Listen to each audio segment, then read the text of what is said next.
Hi,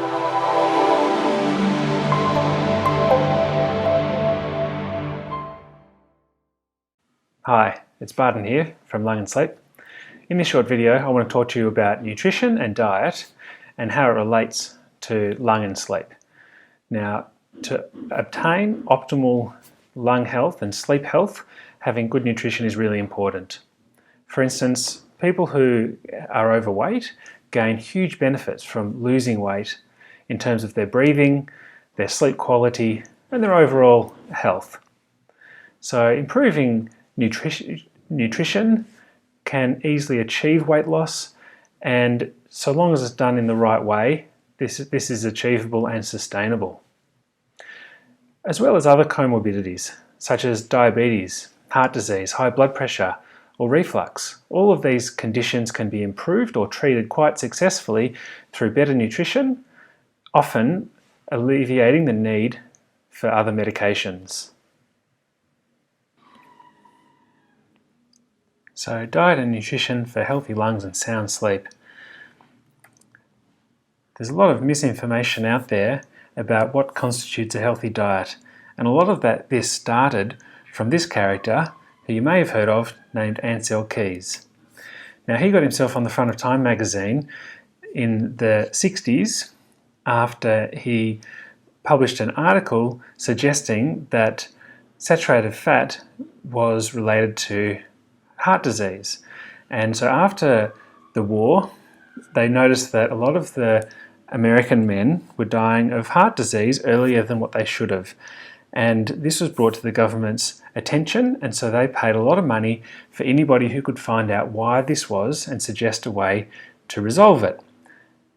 And so Ancel Keys did this study called the Degenerative Heart Disease Study, where he calculated the amount of total energy obtained through eating fat compared to the number of deaths over 6 different countries, and he plotted this on this graph, which demonstrated a relationship where the more fat you ate, the more likely you were to die. And based on this, the theory of a diet high in fat, and especially a diet high in saturated fat, was related to coronary artery disease and death. However, he also had data for 22 countries, but he only plotted the 6 countries that showed what he wanted to show. But if you go back and look at the data for 22 countries, as you can see, the correlation is nowhere near as strong. And then we see this: records found in a dusty basement undermine decades of dietary advice. Or in the British Medical Journal, just in 2016, the re-evaluation of the traditional diet-heart hypothesis, which is the hypothesis that saturated fat causes coronary artery disease, a re-analysis of recovered data from this experiment. And the conclusion, after they found this missing information, was that available evidence shows that replacing saturated fats with vegetable fats lowers serum cholesterol. However, it does not lower the risk of heart attack or death. And incomplete publication of data in previous studies has contributed to the overestimation of the benefits of avoiding saturated fat. So where does this come from? The diet pyramid. This is what we've all been taught to follow for so many years.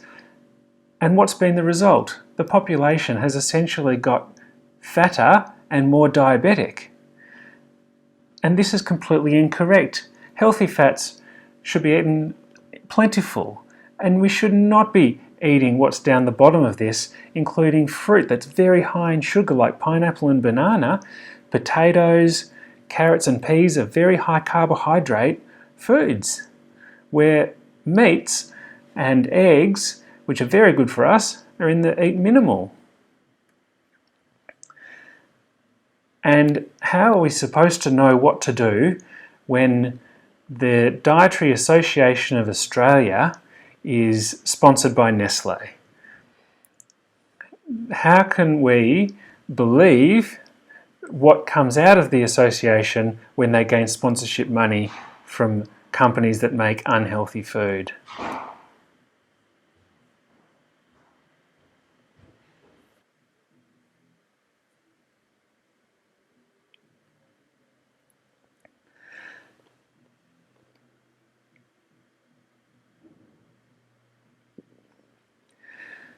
And then you see this on their website, that the Dietetic Association are recommending Milo. And it says that kids have loved Milo for years, but do you just know how nutritious it is? Milo's not nutritious.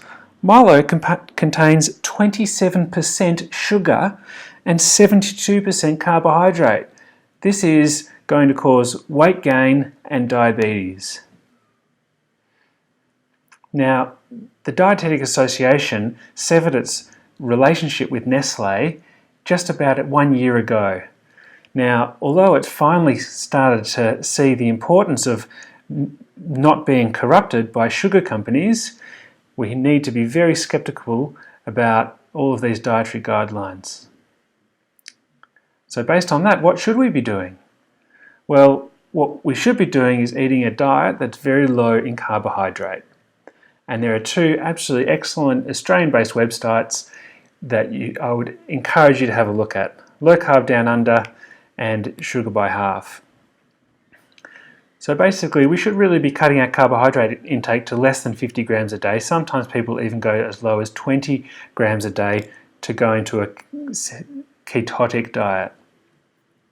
The normal Australian diet would be between 150 and 250 grams of carbohydrate a day. We should be eating more healthy fat.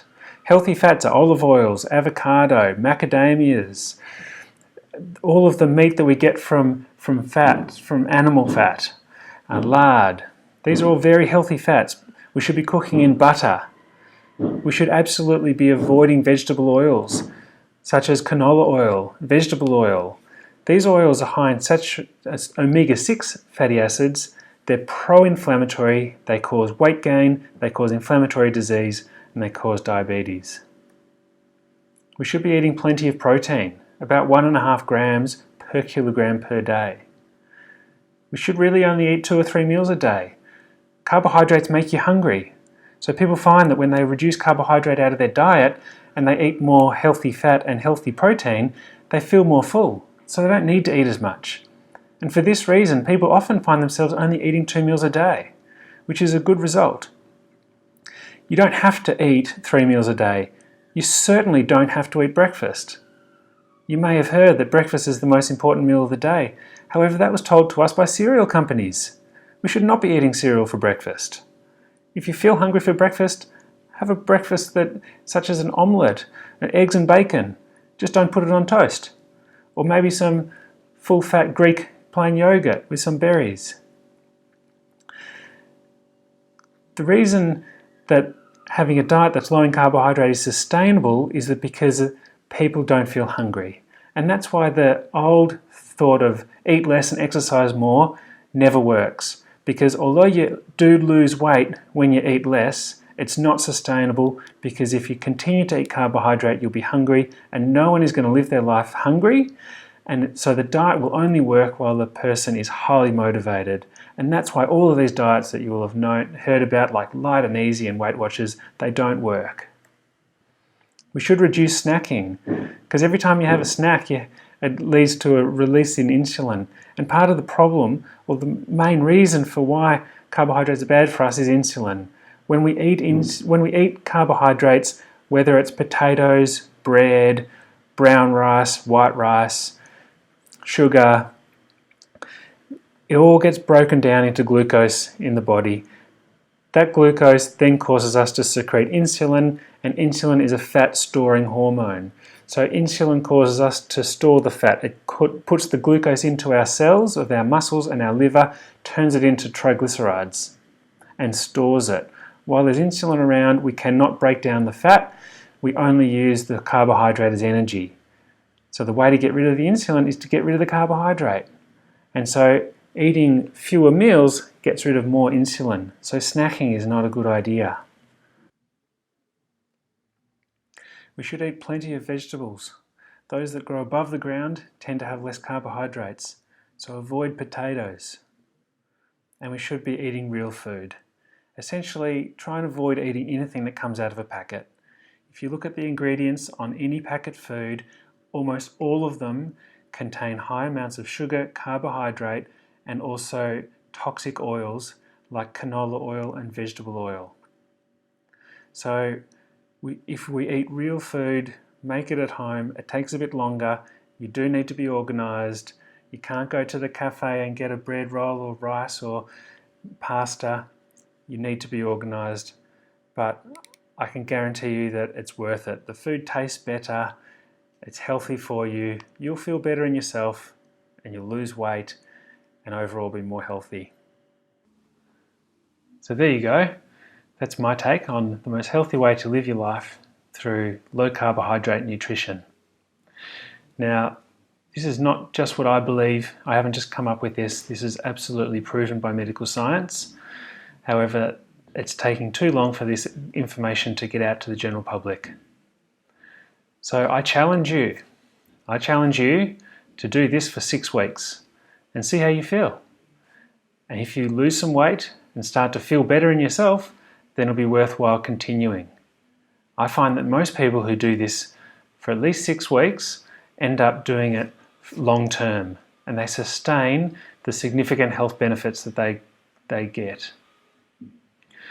I'd encourage you to look further into this.